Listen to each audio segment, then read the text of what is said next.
The smell of cleaning chemicals still hung in the air when Tom Bradley walked through the doors of the Galactic Culinary Institute for the first time. 3 janitor robots were finishing up their work in the main hallway, and he could hear the soft hum of air purifiers working overtime. He didn't think much of it at the time. Space stations always smelled weird to him. Tom adjusted his backpack and looked around the impressive entrance hall. The ceiling stretched up 3 stories high, with windows showing the beautiful view of Centauri Beta's rings. Students from dozens of different alien species walked past him, chatting in languages that his universal translator was still trying to figure out. Some had tentacles instead of arms. Others looked like walking crystals or floating clouds of gas. A few looked almost human, except for the extra eyes or the blue skin. "You must be the human exchange student," said a voice behind him. Tom turned around to see a tall, graceful alien with 4 arms and silver skin that seemed to shimmer in the light. She wore the gold badge that marked her as faculty. "I am Dean Velix. Welcome to our institute." Tom smiled and stuck out his hand for a handshake the way his parents had taught him. Several nearby students took a step back when they saw his teeth, but Tom didn't notice. "Nice to meet you, Dean Velix. I'm Tom Bradley from Earth. I'm really excited to be here." Dean Velix looked at his outstretched hand for a moment, then carefully shook it with one of her 4 hands. Her skin felt cool and smooth like metal that had been sitting in the shade. "We are very pleased to have you here, Tom Bradley. You are our first student from what the Galactic Council calls a deathworld. This will be a wonderful learning experience for everyone." Tom had heard the term deathworld before, but he still didn't really understand what it meant. Earth seemed pretty normal to him. Sure, there were some dangerous animals and weather, but humans had figured out how to deal with all that stuff thousands of years ago.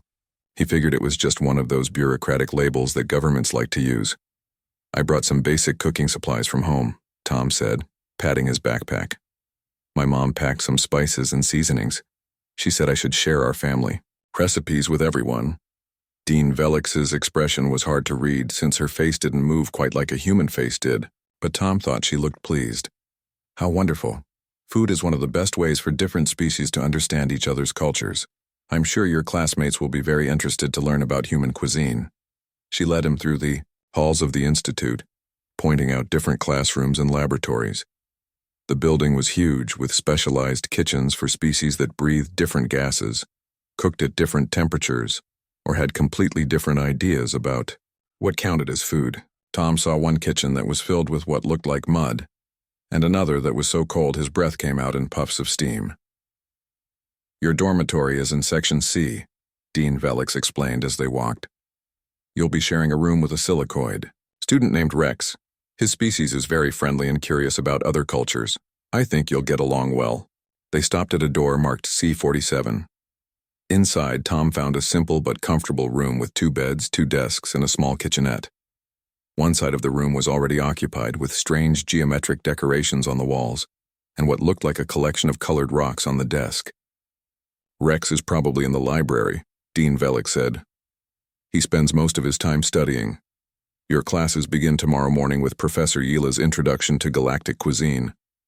Then you have Intermediate Flavor Theory in the afternoon." After Dean Velix left, Tom unpacked his belongings. He carefully arranged his clothes in the closet and set up his small collection of books and photos from home.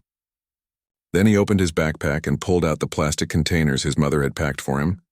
There wasn't much, really.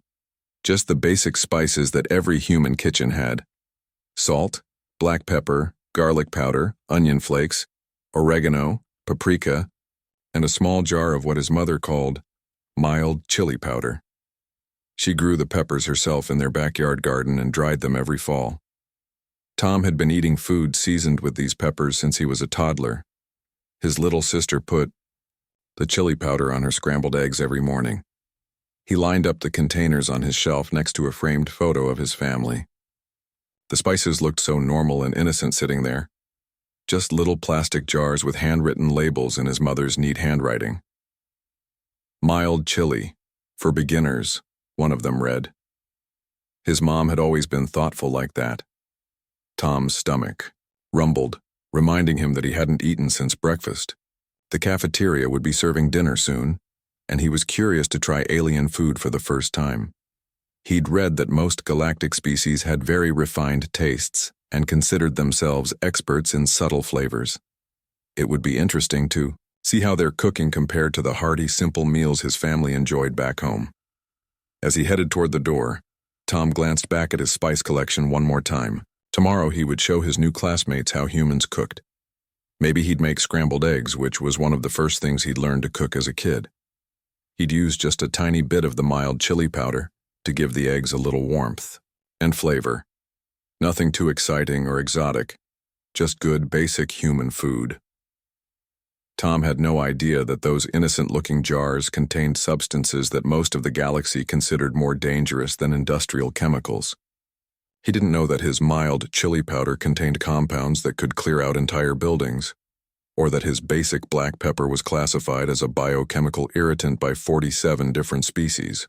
All he knew was that he was excited to make some new friends and share his mother's cooking with them. How hard could it be? The sound of sizzling food filled the advanced cooking laboratory as 15 students from across the galaxy worked at their individual stations. Steam rose from bubbling pots while strange and wonderful smells mixed in the air.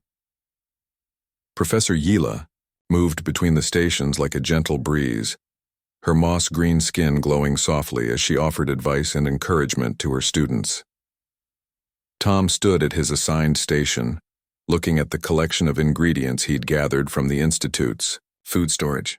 He'd found something that looked enough like chicken eggs, though they were blue and slightly larger than what he was used to. The butter substitute was purple, but the computer assured him it would work the same way as the real thing. Today, we explore the art of flavor enhancement, Professor Yila announced to the class. Her voice had a musical quality that reminded Tom of wind chimes. Each student will prepare a traditional dish from their home world, using what you consider normal seasoning. This will help us understand how different species approach the concept of taste.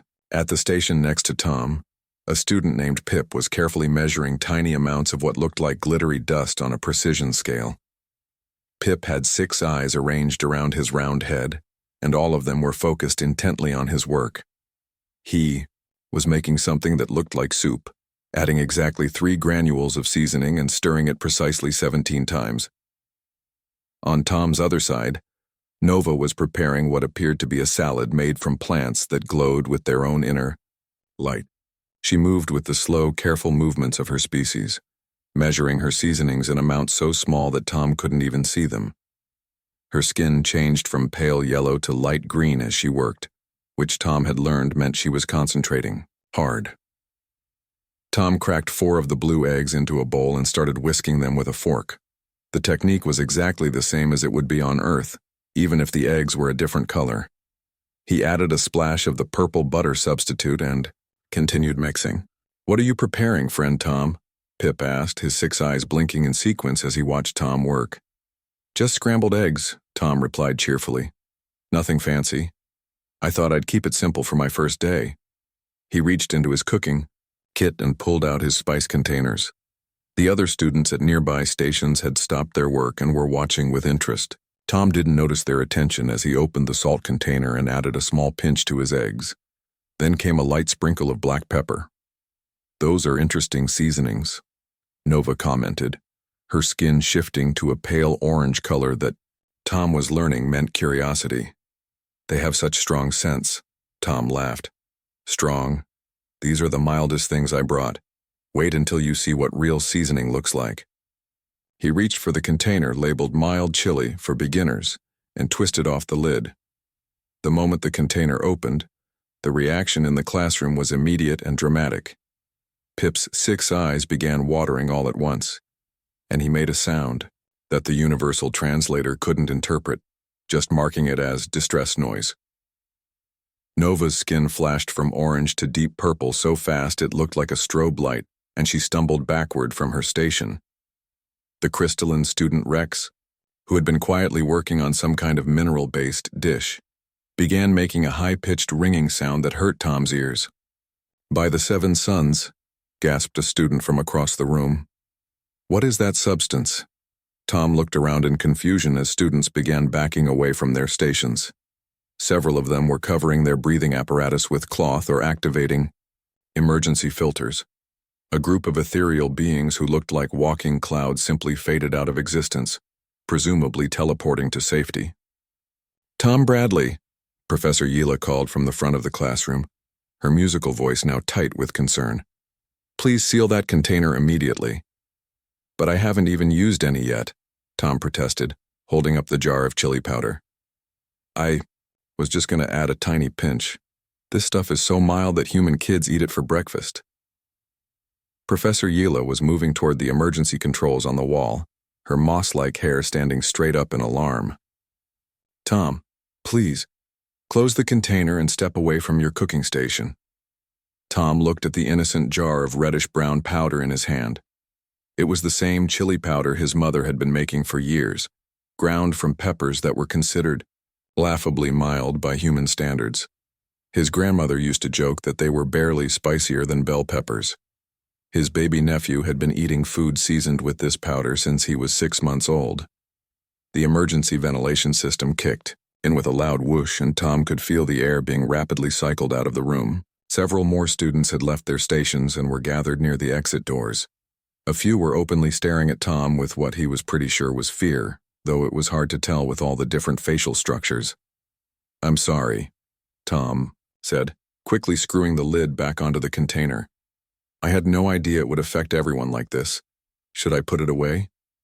The collective sigh of relief from the remaining students was audible even through their various breathing apparatus and translation devices. Professor Yila approached his station cautiously, staying several feet away from where the chili powder container had been opened.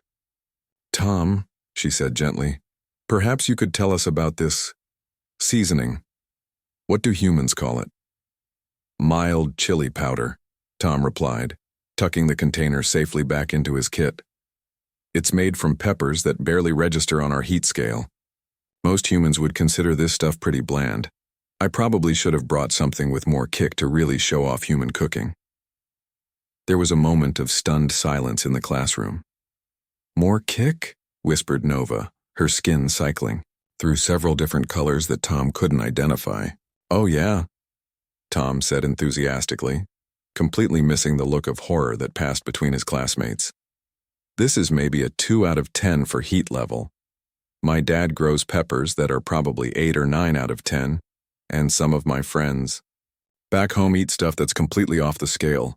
There's this sauce called ghost pepper that—" "Stop!" Professor Yila commanded, her forearms raised in universal alarm. The evacuation alarm began to sound. News traveled fast through the orbital station that housed the Galactic Culinary Institute. By the time Tom made it back to his dormitory that evening, students were pointing at him in the corridors and whispering in their native languages. Some of them would cross to the other side of the hallway when they saw him coming, while others would stare at him with the kind of fascination usually reserved for dangerous wild animals. His roommate Rex was waiting for him when he opened the door to their shared room. The crystalline being was packing his belongings into a carrying case that looked like it was made from the same mineral as his body. "Rex?" Tom asked, setting down his book bag. "What's going on? Are you moving out?" Rex's crystal structure flickered with patterns of light that Tom had learned meant embarrassment. "Friend Tom, the atmospheric disturbance in our room has not yet cleared. My people are sensitive to chemical irritants, and I fear I cannot remain here while your cooking supplies and continue to emit their essence." Tom looked over at his shelf where his spice containers sat in an innocent row next to his family photos. "But I sealed all the containers tight. There shouldn't be any smell." "The molecular traces are still detectable," Rex explained, his lights shifting to what Tom thought might be apologetic colors. "Perhaps in a few solar cycles, when the air has been fully recycled. The facility management has found me temporary housing in the Mineral Studies wing." After Rex left, Tom sat alone on his bed, staring at his spice collection and trying to understand what had gone so wrong. These were the same seasonings his family used every day. His mother had packed them specifically because they were mild and basic. How could something that human children ate without thinking twice cause such a strong reaction in alien species? His communication device chimed with an incoming message from home. His mother's face appeared on the small screen, smiling warmly from their kitchen back on Earth. "Hi, sweetie," she said. "How's your first day going? Are you making friends? I hope everyone likes the spices I packed for you. Oh, and I sent you a care package today with some of your favorite hot sauce. The good stuff that your father likes. It should arrive in a few days." Tom's blood went cold.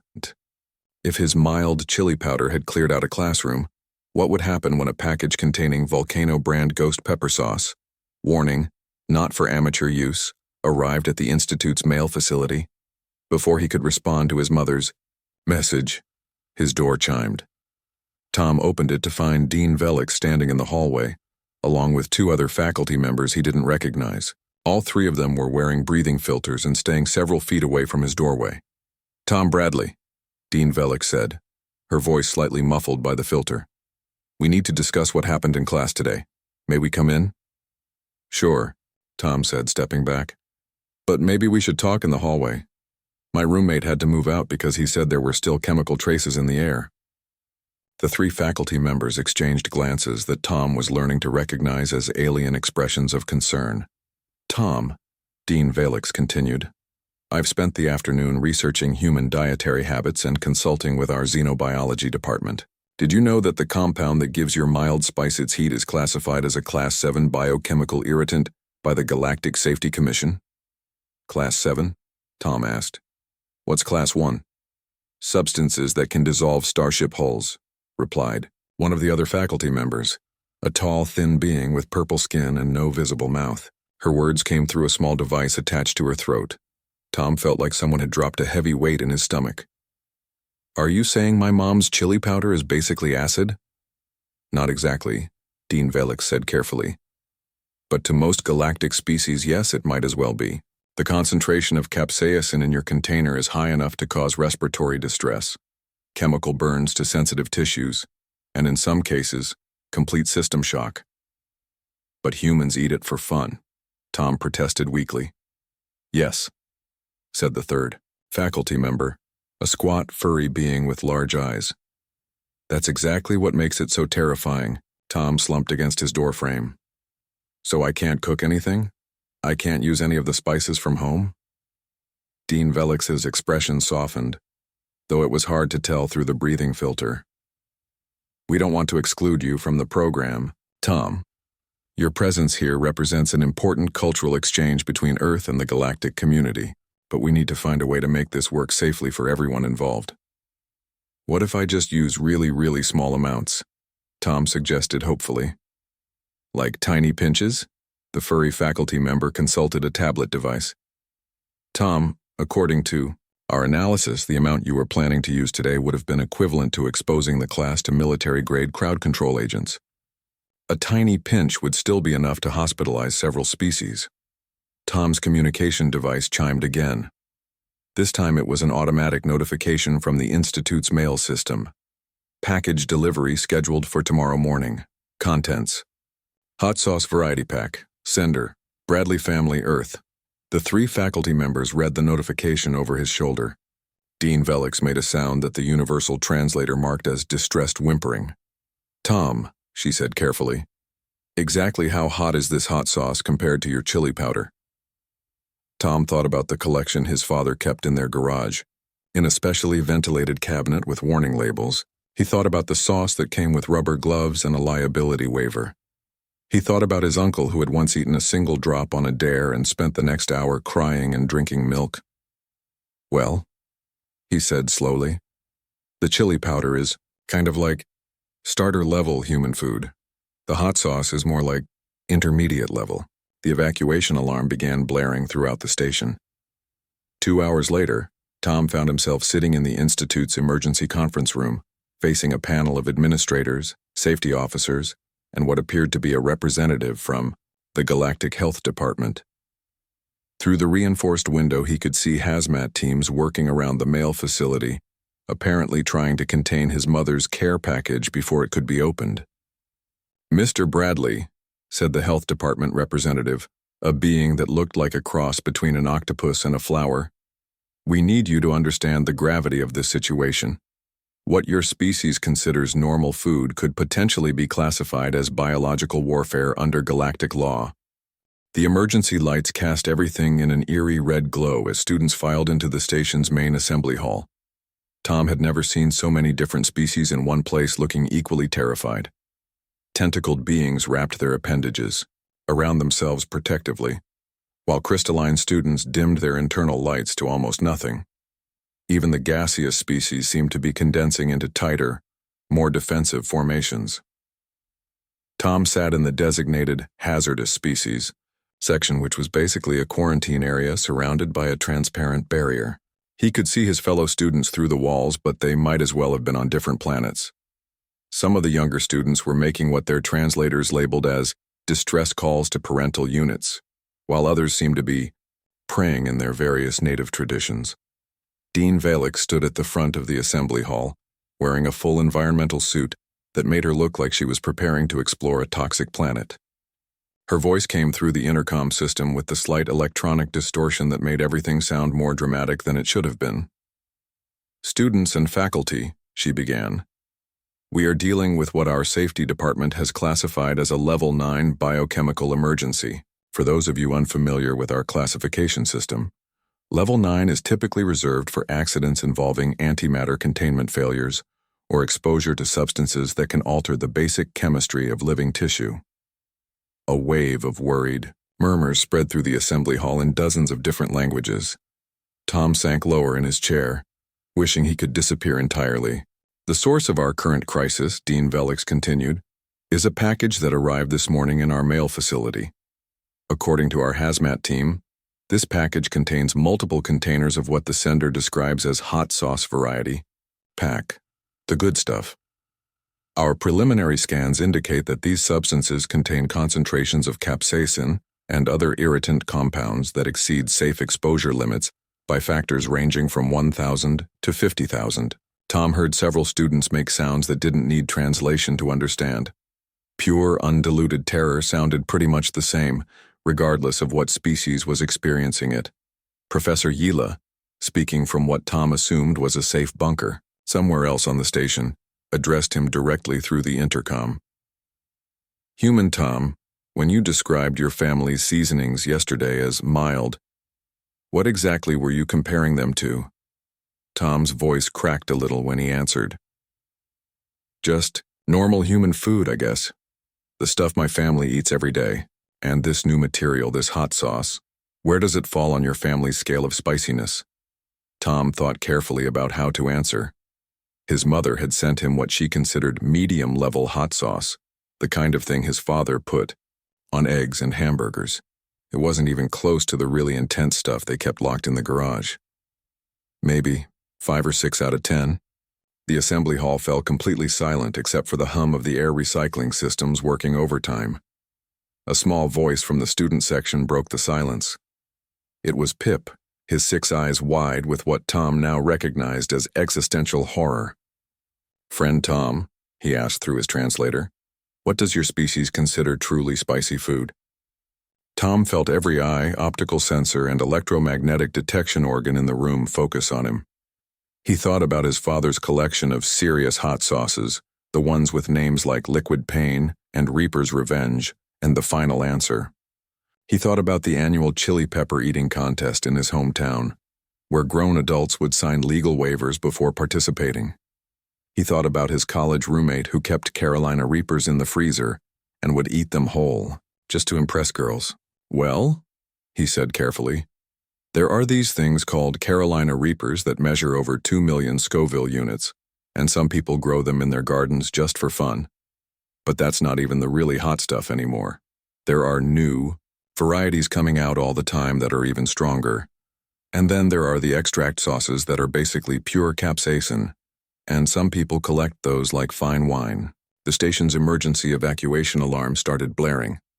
Through his quarantine barrier, Tom watched as the assembly hall emptied in record time. Students who had seemed completely different from each other suddenly moved with the unified purpose of getting as far away from him as possible. Even the faculty members in their environmental suits were backing toward the exits, their movement suggesting barely controlled panic. Dean Valix remained at her podium, though Tom noticed she had activated some kind of additional shielding around herself. "Tom," she said through the intercom, "I need you to understand something very important.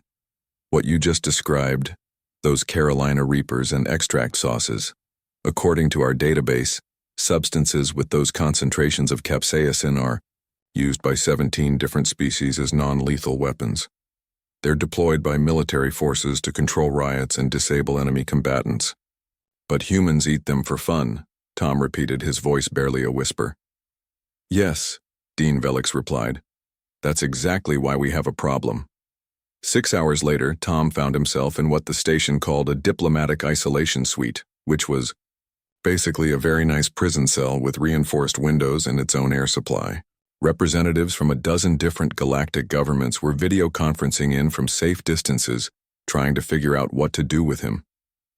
The human ambassador to the Galactic Council, a stern woman named Director Walsh, appeared on one of the screens in Tom's room. She looked tired and stressed, like someone who had been woken up in the middle of the night to deal with an interstellar incident. "Tom," she said, "I need you to understand that this situation has escalated beyond a simple cultural misunderstanding. 3 different species have filed formal complaints with the Galactic Council, claiming that your presence on their station constitutes a biological weapons violation. The Kalari government is demanding that all human food imports be classified as military hardware." "But I'm just a cooking student," Tom protested. "I just wanted to share some recipes from home." "I know," Director Walsh said gently, "but from their perspective, you walked into a classroom with substances that could kill them and treated them like everyday seasonings. Imagine if an alien student showed up at a human school and casually pulled out a container of nerve gas, explaining that their species used it to flavor their breakfast cereal." Tom tried to imagine aliens poisoning themselves for fun and couldn't quite wrap his head around it. "So what happens now?" "Now," Director Walsh said, "we try to figure out how to handle the first case of accidental biological warfare in galactic history. Your mother's care package is being treated as a potential weapon of mass destruction, and our diplomatic relations with 43 different species are hanging in the balance." Through his window, Tom could see transport ships leaving the station. Students and faculty were being evacuated while hazmat teams in full protective gear worked to secure the area around the mail facility. All of this chaos because his mother had wanted to send him some hot sauce to remind him of home. Tom sat on his bed and stared at the wall, wondering how something as simple as wanting to cook scrambled eggs had turned into a galactic crisis. Outside his window, the stars looked the same as they always had, but somehow the universe felt like a much more complicated and dangerous place than it had just 2 days ago. The conference room aboard the diplomatic vessel Harmony was the most impressive space Tom had ever seen. Representatives from 28 different galactic governments sat around a massive circular table, their various breathing apparatus, translation devices, and environmental suits creating a symphony of soft mechanical sounds. Tom sat at one end of the table in his own portable life support unit, feeling like a dangerous specimen on display. It had been 2 weeks since what the galactic news networks were calling the Terran Spice Crisis. The story had spread across known space faster than hyperspace communications, with headlines like "Human Student Declares Chemical War on Cafeteria" and "Deathworld Cuisine Claims First Casualties." Tom's picture was being broadcast on news channels that reached billions of beings, though thankfully they had blurred his face to protect his identity. Ambassador Keth from the Galactic Safety Council called the emergency session to order with a gentle chime from his crystalline appendages. "We are here to determine whether the incident at the Culinary Institute constitutes a violation of the Biological Weapons Treaty, and more importantly, how we can prevent similar occurrences in the future." Dr. Zara, the lead xenobiologist who had spent the past 2 weeks studying human dietary habits, presented her findings to the assembly. Her species looked like walking flowers, and her petals shifted color as she spoke. "After extensive research, we have reached some startling conclusions about human evolution and dietary preferences. It appears that humans developed on a world so biochemically hostile that they evolved not just to tolerate toxins, but to actively seek them out for pleasure. She activated a holographic display that showed Earth's ecosystem in detail. Consider the human homeworld. Plants that produce capsaicin as a defense mechanism against consumption are cultivated by humans and bred to produce even stronger concentrations. Substances that cause pain and tissue damage in other species are used as condiments. What we consider industrial chemicals, they sprinkle on children's food. Representative kicks from the ethereal collective flickered in and out of visibility as he spoke. The question remains whether humans should be classified as a biological hazard to galactic civilization. Tom's lawyer, a sharp Altarian named Advocate Vel, stood to address the assembly. My client had no knowledge that his species' dietary preferences constituted a danger to others. The substances in question are freely available to human juveniles and are considered mild by their cultural standards. This was clearly an accident, not an act of aggression. That, interjected the Kalari representative, her tentacles writhing with agitation, is precisely what makes them so terrifying. They weaponize their food without even realizing they're doing it. Tom raised his hand hesitantly. Even after 2 weeks of diplomatic meetings, he still felt completely out of his depth. Excuse me, are you saying that salt and pepper are weapons? Dr. Zara's petals shifted to a deep blue color. Human Tom, your salt contains sodium chloride in concentrations that would cause cellular breakdown in 64% of known species. Your black pepper contains piperine, which 39 species use as an insecticide. Your garlic powder is classified as a defoliant on 15 different worlds. But it's just garlic, Tom said weakly. The solution, when it came, was proposed by an unexpected source. Professor Yila, attending the meeting via secure video link from the Institute, spoke up during a lull in the proceedings. Perhaps, she said in her musical voice, we are approaching this problem from the wrong angle. Instead of treating human cuisine as a threat, what if we treated it as an opportunity to learn? Dean Velix, who had become something of a celebrity, expert on human dietary extremism, nodded enthusiastically. Professor Yila is correct. Tom's presence at our institute, while initially catastrophic, has opened up entirely new fields of study.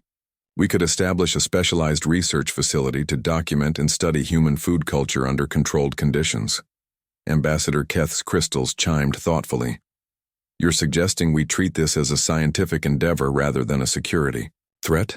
Exactly, Professor Yila continued. We could create what I'm calling the Extreme Cuisine Laboratory. Human students could prepare their traditional foods in isolation, with proper safety protocols, and volunteer researchers from species with higher toxin tolerance could study the effects. Think of the biological discoveries we might make. Their idea gained momentum quickly. Within hours, representatives were drawing up plans for the new research facility. Tom would become the first human culinary ambassador, a position that came with diplomatic immunity and a very generous hazard pay allowance. His job would be to teach other species about Earth's food culture, while ensuring that nobody accidentally died from exposure to human seasonings. The Institute's new Extreme Cuisine Laboratory would be built on a separate platform, connected to the main station by sealed transport tubes. It would have its own air supply, emergency medical facilities, and what the engineers called blast-resistant viewing galleries for observers who wanted to watch human cooking from a safe distance.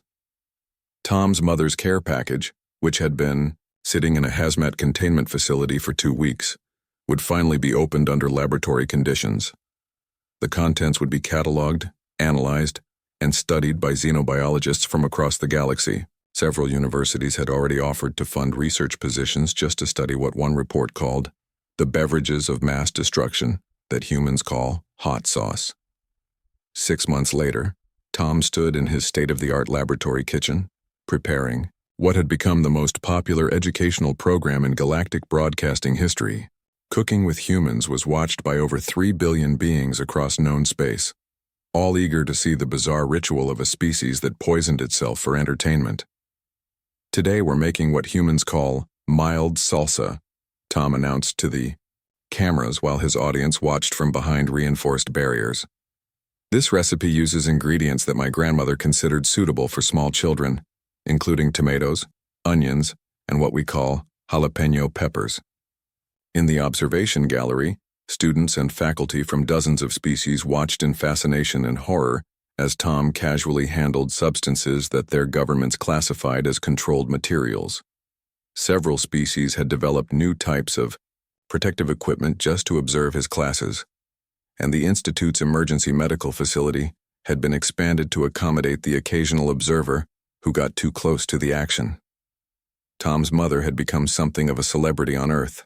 After news of the incident reached home, she was interviewed by cooking shows and scientific journals, explaining how she grew her mild peppers and prepared her gentle seasonings. The fact that her backyard garden was now considered a biological hazard by most of the galaxy only seemed to make her more proud. The program was such a success that 3 other human students had applied to join the Institute's new Deathworld Cuisine Studies program. Each one would undergo extensive psychological evaluation to ensure they understood that their normal food was considered apocalyptically dangerous by the rest of the galaxy. As Tom seasoned his salsa with what he considered a barely detectable amount of pepper, the emergency ventilation system activated automatically. The observers in the gallery leaned forward with fascination, watching as Tom tasted his creation with the casual confidence that had made him famous across the galaxy. "Perfect," Tom announced, smiling at the cameras. "Just the right amount of heat. My little sister would love this." In the observation gallery, several students fainted at the casual mention of feeding such a substance to a human child. The success of the program had unexpected consequences throughout the galaxy. 3 different species had begun developing stronger digestive systems through genetic modification, hoping to someday experience what humans called flavor. The Kalari government had established a new military research division dedicated to studying human food as potential non-lethal weapons.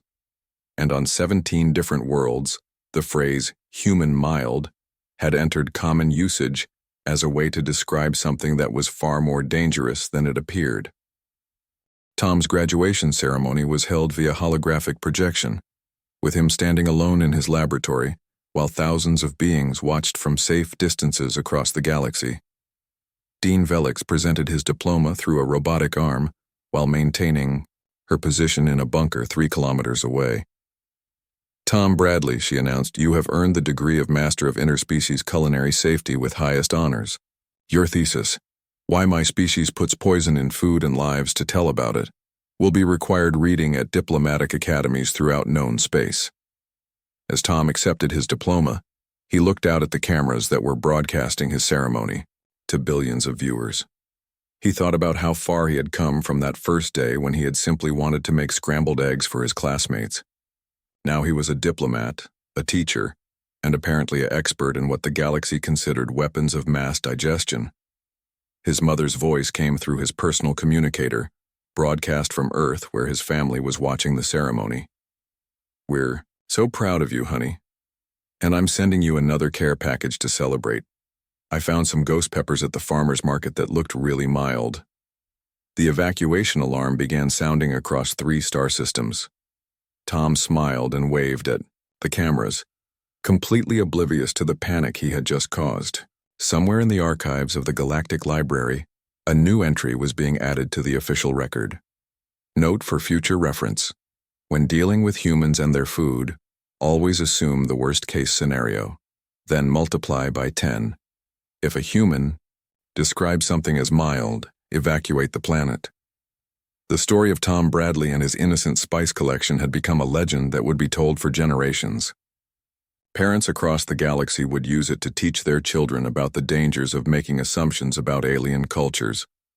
Military academies would study it as an example of how the most devastating weapons could come in the most innocent packages. And in a small laboratory orbiting Centauri Beta, a young human continued to cook simple meals from his homeworld, completely unaware that he had accidentally redefined galactic civilization's understanding of what it meant to be dangerous. The universe, it turned out, was a much stranger and more fragile place than anyone had imagined. And sometimes, the greatest threats came not from invading armies or cosmic disasters, but from a college student who just wanted to share his mother's recipes.